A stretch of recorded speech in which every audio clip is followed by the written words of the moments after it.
Toutes les nuits, pendant le sommeil, nous sombrons dans l'univers mystérieux des rêves. Un monde absurde et incohérent où des fragments de vie quotidienne côtoient des scènes aussi improbables qu'incompréhensibles. Ce monde onirique intéresse maintenant la science. Une nouvelle hypothèse vient d'être émise par des spécialistes de la neuropsychologie. Selon eux, les rêves et même les cauchemars auraient une utilité. L'émotion qui prédomine dans les mauvais rêves et dans les cauchemars, c'est vraiment la peur. Le docteur Antonio Zadra est chercheur en psychologie et spécialiste des cauchemars. Il s'intéresse plus particulièrement aux émotions négatives dans les rêves. On peut faire des cauchemars et des mauvais rêves qui contiennent d'autres émotions négatives. Alors, on peut parler de colère, de tristesse, de sentiments de culpabilité. Mais certainement, on pense que près de 70 % des mauvais rêves, des cauchemars, contiennent la peur comme émotion primaire. Pour comprendre les rêves, il faut d'abord recueillir une information que seul le dormeur possède. En psychologie, la méthode classique consiste à analyser les récits narratifs des rêves à partir de questionnaires. Dans vos rêves, êtes-vous plus enclin à être anxieux, calme, les deux, incertain? J'essaie de me cacher dans le Tout le monde fait des rêves, beaux ou mauvais. Mais certaines personnes, soit environ de 2 à 6 % de la population, ont beaucoup de cauchemars, ce qui empoisonne leur vie. Antonio Zadra utilise le récit narratif dans un cadre thérapeutique pour aider ces gens. Le cauchemar en lui-même est désagréable comme expérience, mais il peut aussi engendrer de la détresse à l'état de veille. Les gens ne veulent pas s'endormir pour craindre de faire leur cauchemar. Le contenu du cauchemar peut encore là éveiller des mémoires très douloureuses pour la personne. Mais se pourrait-il que quelque chose d'aussi déplaisant qu'un cauchemar puisse avoir un impact positif et même un effet bénéfique chez la majorité des gens? C'est la théorie que tentent de démontrer des chercheurs d'ici. Au laboratoire des rêves et des cauchemars de l'Université de Montréal, les scientifiques s'immiscent plus en profondeur dans le cerveau de sujets volontaires. Ils veulent comprendre le phénomène fugace des rêves, les peurs associées aux cauchemars et saisir leur utilité. Ça me fascine de savoir que chaque nuit, plusieurs fois par nuit, tout le monde va rentrer dans une sorte de monde virtuel, un monde qui est composé de plusieurs souvenirs qu'on met ensemble. Et surtout le fait que personne ne sait trop pourquoi. Philippe Stenstrom, étudiant au doctorat en neuropsychologie, cherche à comprendre ce qui se passe dans le cerveau lorsqu'on fait un cauchemar. Il analyse l'activité physiologique du dormeur pendant qu'il rêve, c'est-à-dire au cours du sommeil paradoxal. Pour y arriver, il utilise le polysomnographe, un lecteur d'activité cardiaque, cérébrale et musculaire.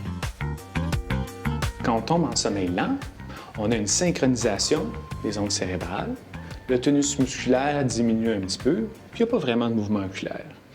Maintenant, qu'est-ce qui est particulier, c'est qu'à un moment donné, il va y avoir le sommeil paradoxal qui va commencer. Et ça, c'est très étrange à voir sur un polysomnographe parce que tout d'un coup, les ondes cérébrales commencent à ressembler beaucoup à ce qu'on retrouve à l'éveil.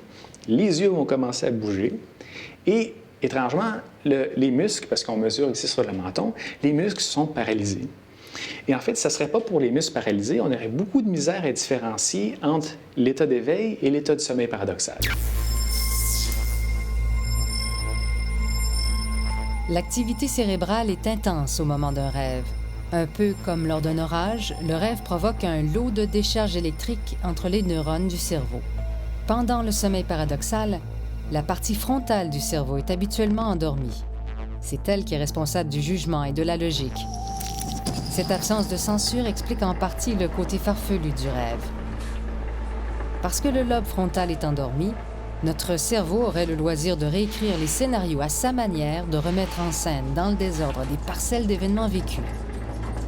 Dans la majorité des cas, un cortège d'émotions négatives s'ajoute à ces images. Pourquoi? Parce qu'une autre région du cerveau, pas plus grosse qu'une fève, s'active follement au cours de cette période, les amygdales.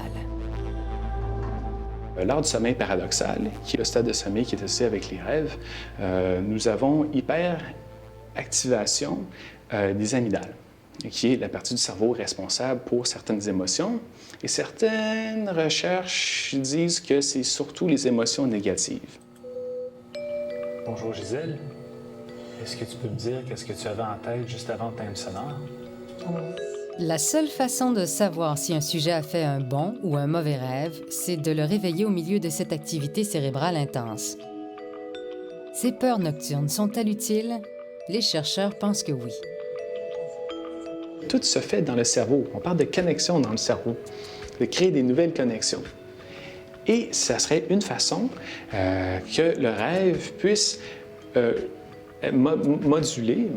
modérer les émotions de la vie de tous les jours.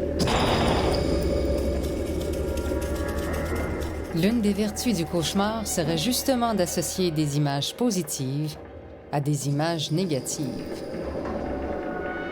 Par exemple, si on a une mauvaise expérience dans une ruelle, on a un mauvais sentiment, on va commencer à avoir de l'anxiété, mais là, dû à la nature dynamique du rêve, il y a quelque chose qui va changer. Par exemple, on va rencontrer notre ami, un ami qu'on aime beaucoup, dans la ruelle.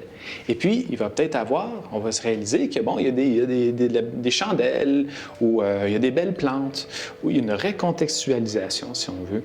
Mais il y a un changement quelconque qui fait en sorte que nous allons éteindre la peur et nous allons remplacer la peur par quelque chose d'autre. Les mauvais rêves auraient donc une fonction de normalisation des émotions. Afin de vérifier cette hypothèse, les chercheurs essaient d'induire des cauchemars à leur sujet volontaire. Ils leur font visionner des images effrayantes à travers un casque de réalité virtuelle. Donc, on crée un monde virtuel dans lequel le participant explore. Et certains de ces éléments de la réalité virtuelle vont être associés avec l'imagerie négative. Ces images génèrent des émotions négatives pendant les rêves des dormeurs du laboratoire. Les chercheurs vont ensuite tenter de comprendre comment ces images s'assemblent pendant le rêve. Par exemple, l'image neutre d'un mannequin dans une vitrine peut être suivie de celle d'une silhouette effrayante derrière une porte.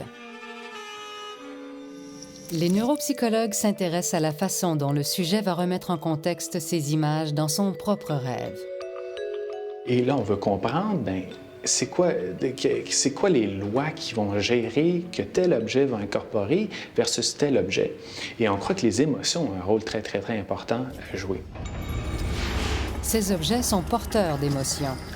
En les réarrangeant dans un contexte différent pendant le rêve, le dormeur réussit à atténuer les peurs qui y sont associées.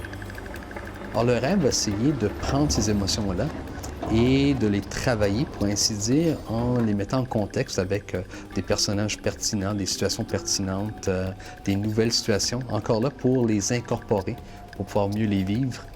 Et tout ce processus-là, certaines personnes pensent, peut avoir un effet bénéfique sur le bien-être psychologique de la personne. Si les mauvais rêves ont pour fonction d'intégrer les émotions négatives vécues pendant la journée, que se passe-t-il lorsque le cauchemar nous réveille? Il se peut que ce mécanisme-là ne fonctionne pas bien, alors l'émotion devient de plus en plus intense et qui va amener un réveil chez le dormeur, ce qui en soi serait un échec, si on veut, du processus onirique qui devrait garder la personne endormie tout en travaillant ses émotions. Ainsi, les mauvais rêves feraient partie d'un processus normal d'équilibre émotif. Et heureusement, il ne serait pas nécessaire de se souvenir de ces rêves, bons ou mauvais, pour qu'ils fassent leur travail bienfaiteur.